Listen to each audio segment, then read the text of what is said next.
Praise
the lord.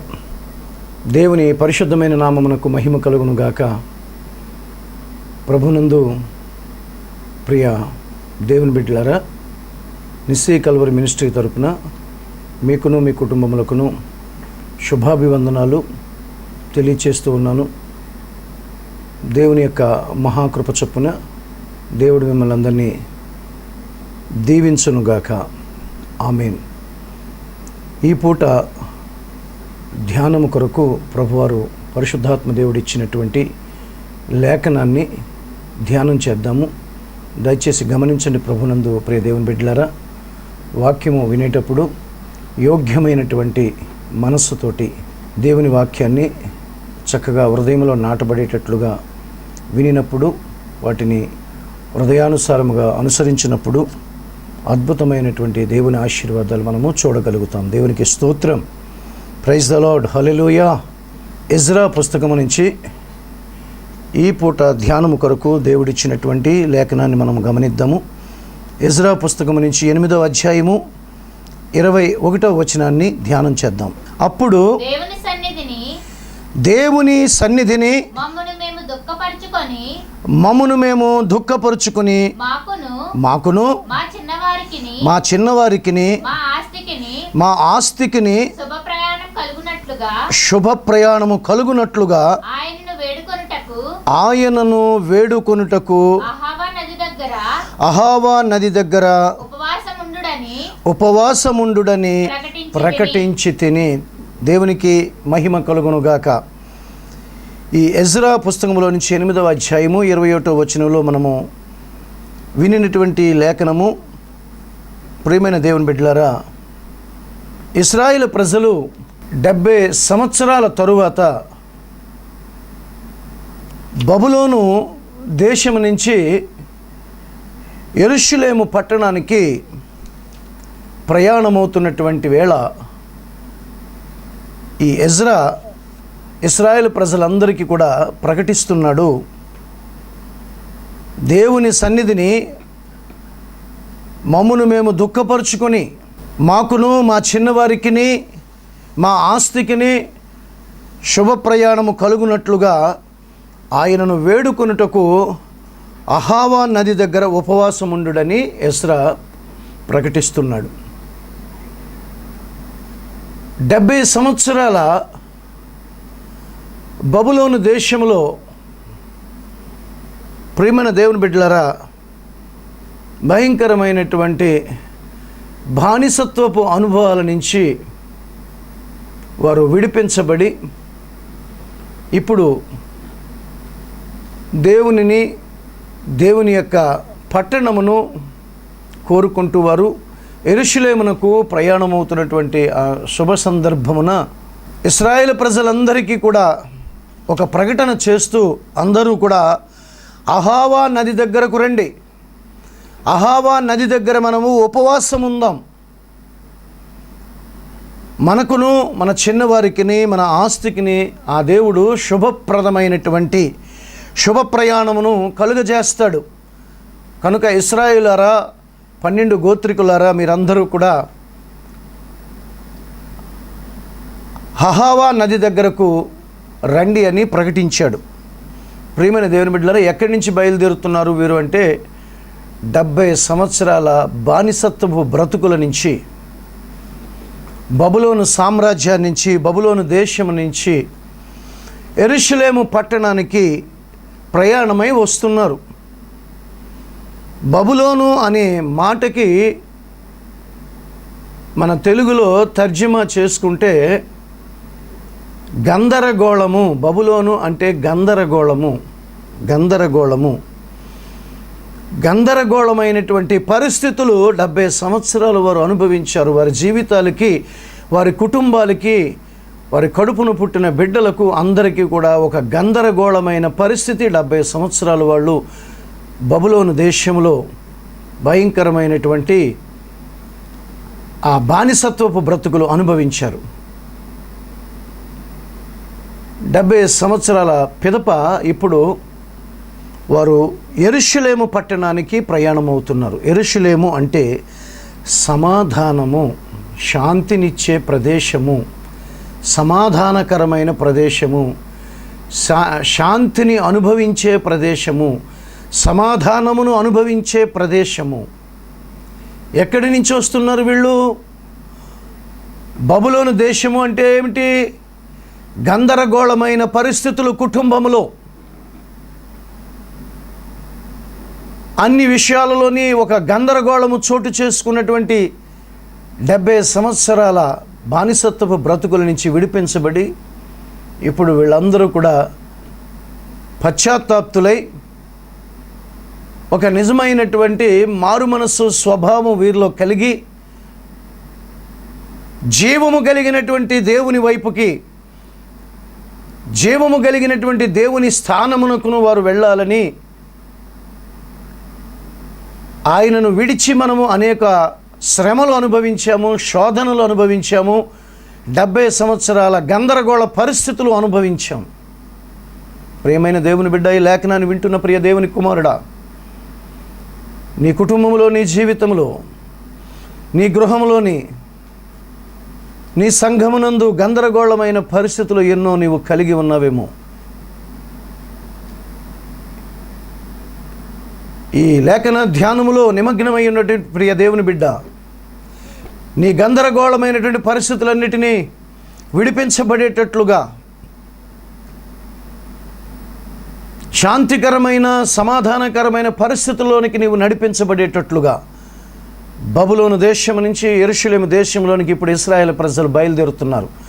బయలుదేరే ముందు వీరందరూ కూడా అహావా నది దగ్గరికి చేరుకుని అక్కడ ప్రభువుని వేడుకోవడానికి, బ్రతిమిలాడుకోవడానికి, ఆయన అనుగ్రహం పొందటానికి, ప్రభువా మేము తప్పు చేశాం, ప్రభువా మేము పాపం చేశాం, ప్రభువా మేము అతిక్రమములో ఉన్నాం, నీ మాట వినలేదు, నీ అడుగు జాడలో మేము తప్పాము, నీ చెప్పు చేతల్లో నుంచి మేము తప్పిపోయాము, ఇప్పుడు మేము తిరిగి నాయనా పునర్నిర్మించబడాలనుకుంటున్నాము, సమాధానం అనే యెరూషలేము పట్టణానికి మేము రావాలనుకుంటున్నాము,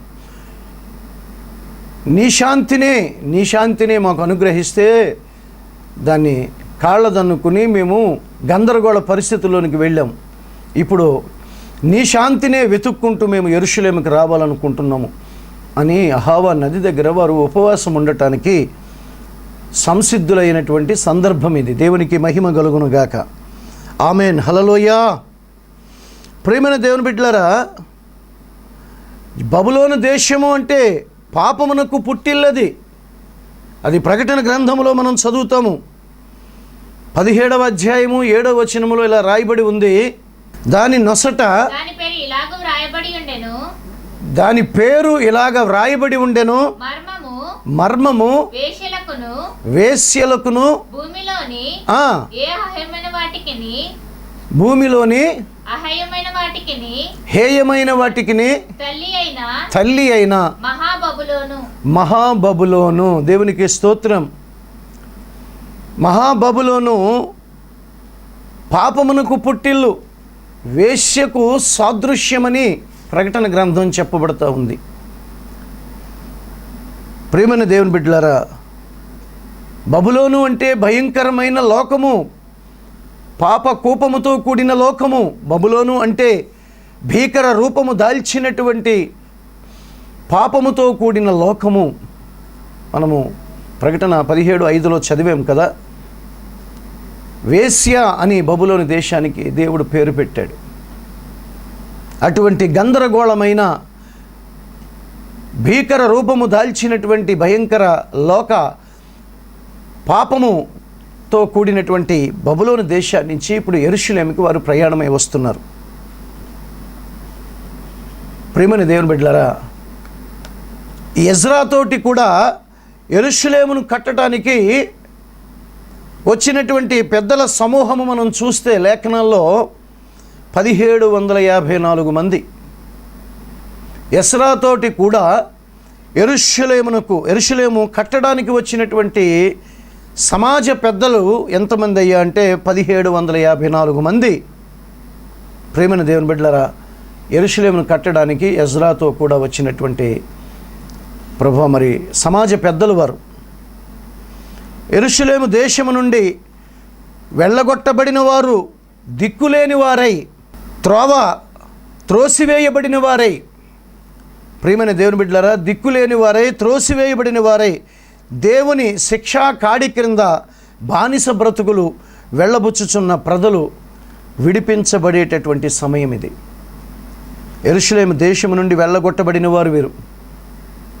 ఒకప్పుడు యెరూషలేములో ఉండిన వారే, యెరూషలేము యొక్క అనుభవాలు కలిగిన వారే, యెరూషలేములో ఉన్నటువంటి ఆ యొక్క జీవ సమృద్ధిని అనుభవించిన వారే, యెరూషలేములో ఉన్నటువంటి ఆ యొక్క సర్వ సమృద్ధిని అనుభవించిన వారే.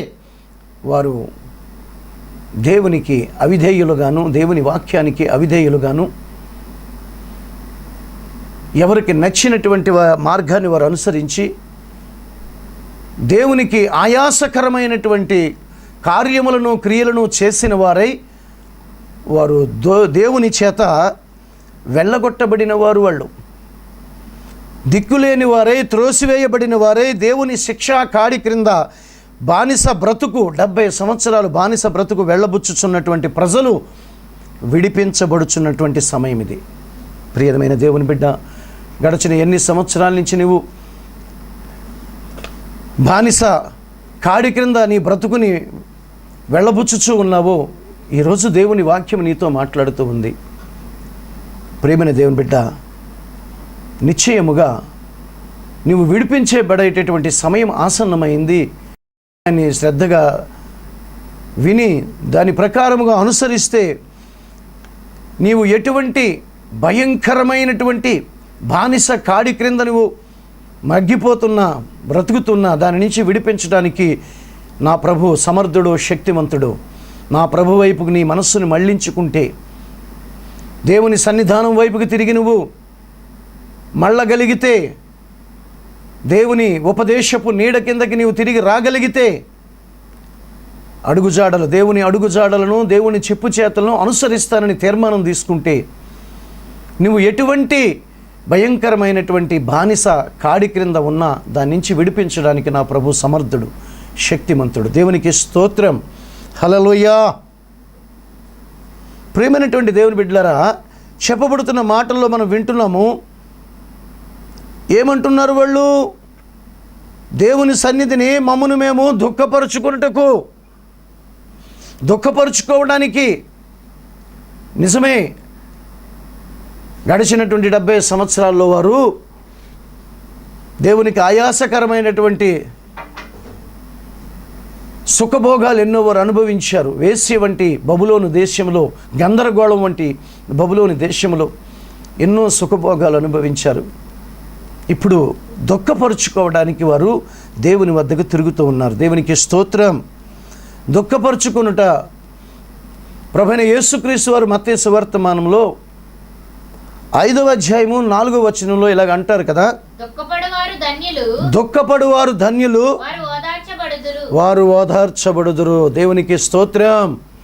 ప్రియమైన దేవుని బిడ్డలారా, ఇప్పుడు వీరు దుఃఖపడుతున్నారు. మేము తప్పు చేసాం, మేము పొరపాటు చేసాం, మేము అపరాధం చేసాం, మేము దేవునికి ఆయాసకరమైన క్రియలు చేసాం, అద్భుతమైనటువంటి ఆశీర్వాదం ఉన్న యెరూషలేము దేశాన్ని నుంచి మేము వెళ్ళగొట్టబడ్డాం, త్రోసివేయబడ్డాం, దిక్కులేని వారిగా 70 సంవత్సరాలు బ్రతికాం.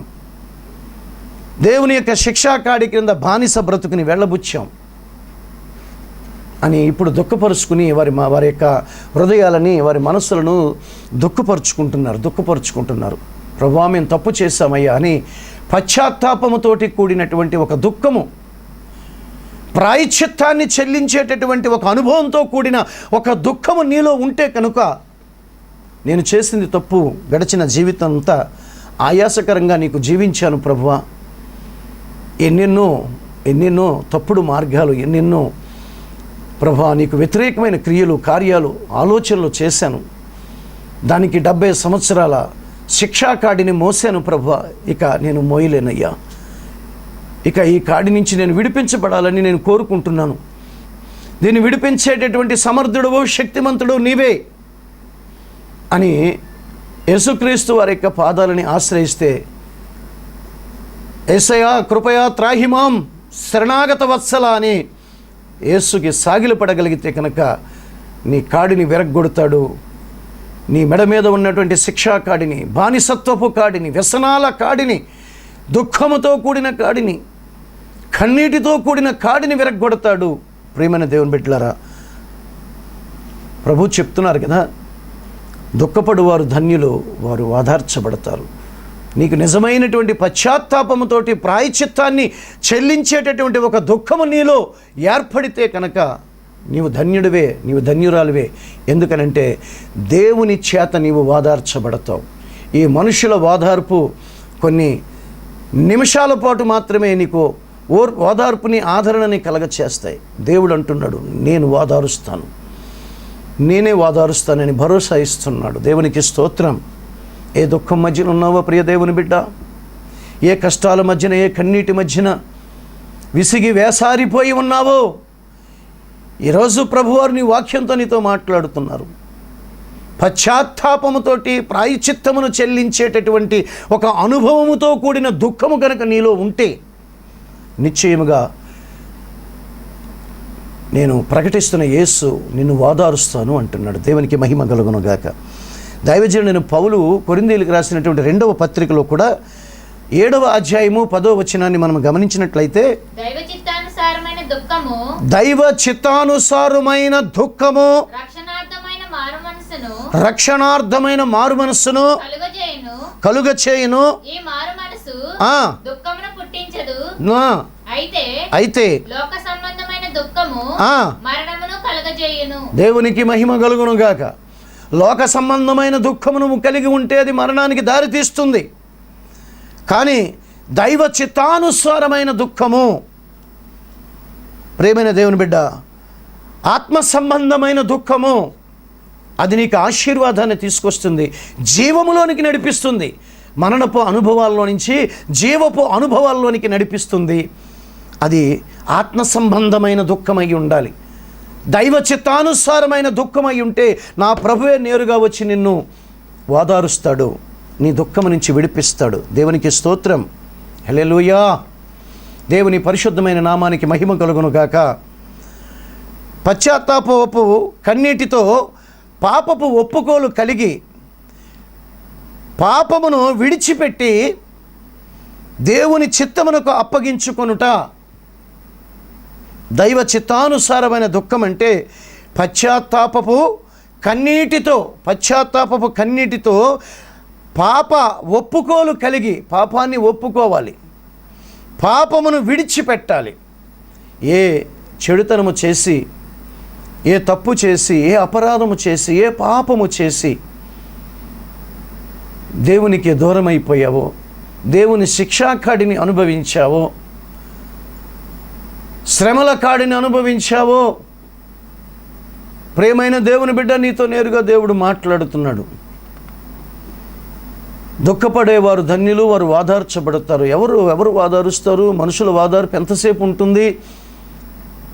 నీ బంధువులు, నీ చుట్టాలు, నీ రక్త సంబంధికులు ఎంతసేపు నిన్ను ఓదార్చగలుగుతారు? నీకు కలిగిన కష్టానికి, నీకు కలిగిన నష్టానికి, నీకు కలిగిన దుఃఖానికి కొన్ని నిమిషాలు మాత్రమే నువ్వు ఓదార్చబడతావు. కానీ పశ్చాత్తాపముతోటి ప్రాయచిత్తాన్ని చెల్లించేటటువంటి ఒక దుఃఖము నీలో కలిగితే నా ప్రభు అంటున్నాడు, నిశ్చయముగా నీ దుఃఖమును నేను ఓదారుస్తాను, నీ దుఃఖమును నేను సంతోషముగా మారుస్తాను అంటాడు ప్రభువారు. దేవునికి స్తోత్రం. Praise the Lord. తలలు వంచండి, ప్రార్థన చేసుకుందాం.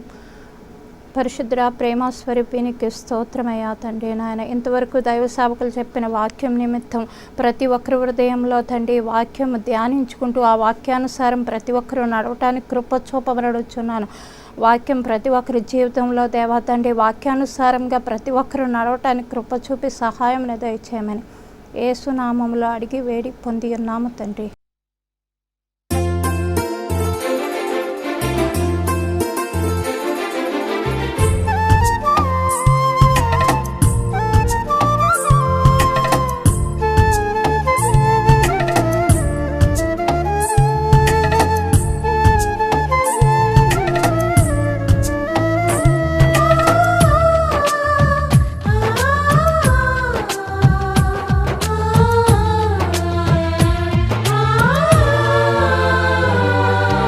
నా సిలువను నీ ఎత్తుకుని నీ నీతిని నే హత్తుకుని, నా సిలువను నీ ఎత్తుకుని నీ నీతిని నే హత్తుకుని, కృపాసనము నాకు నే చేరేదా, కృపాసనము నాకు నే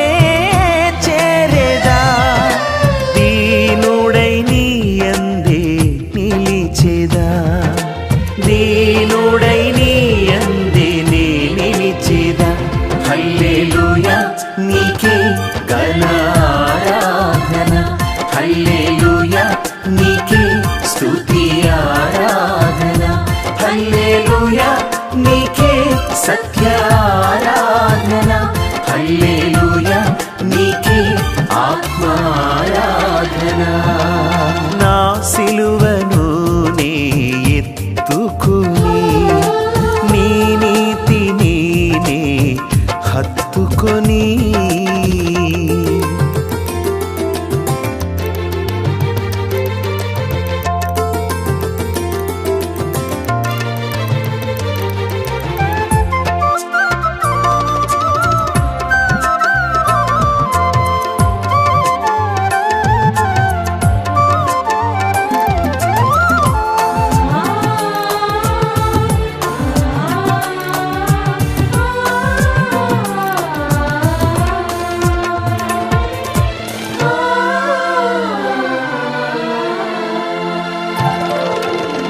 నీ కృపను నీ విడిచితిని, నీ సన్నిధిని మరచితిని, నీ ప్రేమను నీ వదిలితిని, గర్వాంధుడనై నేనుంటిని,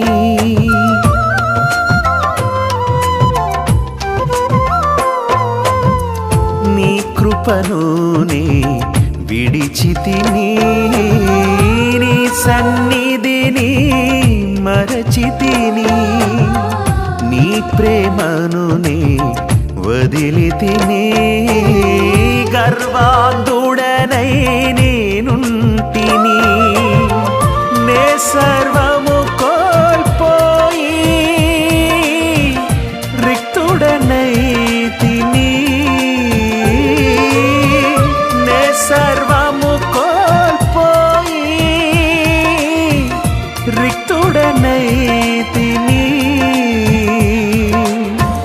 సర్వేశ్వరానా కన్నులు తెరిచి కరుణించుమా, సర్వేశ్వరానా కన్నులు తెరిచి కరుణించుమా, హల్లెలూయా నీకే ఘనారాధన, హల్లెలూయా నీకే స్తుతి ఆరాధన, హల్లెలూయా నీకే సత్యారాధన, హల్లెలూయా నీకే ఆత్మారాధన.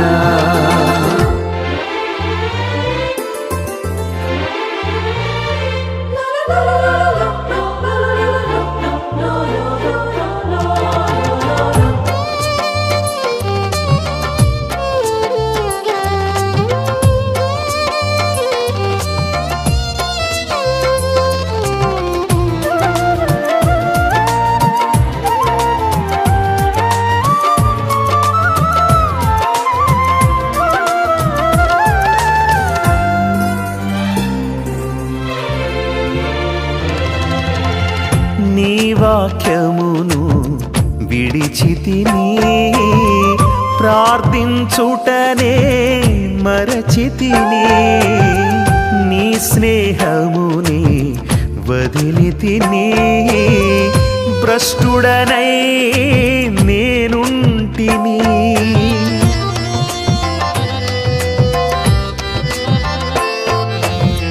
నీ వాక్యమును విడిచితిని, ప్రార్థించుటనే మరచితిని, నీ స్నేహముని వదిలితిని, భ్రష్టుడనై నేనుంటిని. వ్యసనాల వలలోనే పడి వ్యర్థుడనైతిని, వ్యసనాల వలలోనే పడి వ్యర్థుడనైతిని. పరిశుద్ధుడానా పాపము కడిగి క్షమించుమా, పరిశుద్ధుడానా పాపము కడిగి క్షమించుమా. హల్లెలూయా నీకే ఘనారాధన, హల్లెలూయా నీకే స్తుతి ఆరాధన, హల్లెలూయా నీకే సత్యారాధన, హల్లెలూయా నీకే ఆత్మారాధన.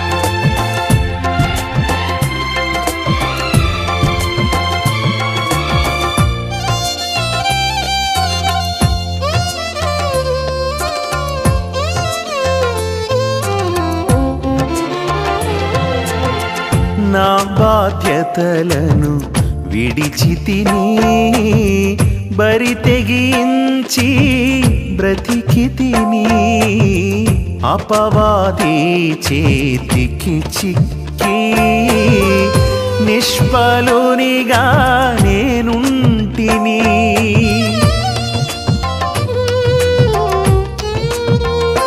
నా బాధ్యతలను విడిచితిని, పరితెగించి బ్రతికితిని, అపవాది చేతికి చిక్కి నిష్ఫలునిగా నేనుంటిని.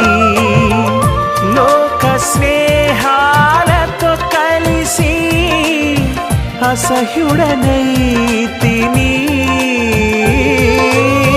రహస్య పాపములు చేసి అసహ్యుడనైతిని. పరలోకపు తండ్రి కృప చూపి నన్ను వెలిగించుమా, పరలోకపు తండ్రి కృప చూపి నన్ను వెలిగించుమా. నా సిలువను నీ ఎత్తుకుని, నీ నీతిని నీ హత్తుకుని, నా సిలువను నీ ఎత్తుకుని, నీ నీతిని నీ హత్తుకుని, కృపాసనమునకు నే చేరేదా, కృపాసనమునకు నే చేరేదా, దీనుడై నీ యందే నిలిచెదా, దీనుడై నీ యందే నిలిచెదా. హల్లెలూయా నీకే ఘనారాధన, హల్లెలూయా నీకే స్తుతి ఆరాధన, హల్లెలూయా నీకే సత్యారాధన, హల్లెలూయా నీకే ఆత్మారాధన, హల్లెలూయా నీకే ఘనారాధన, హల్లెలూయా నీకే స్తుతి ఆరాధన, హల్లెలూయా హల్లెలూయా నీకే సత్య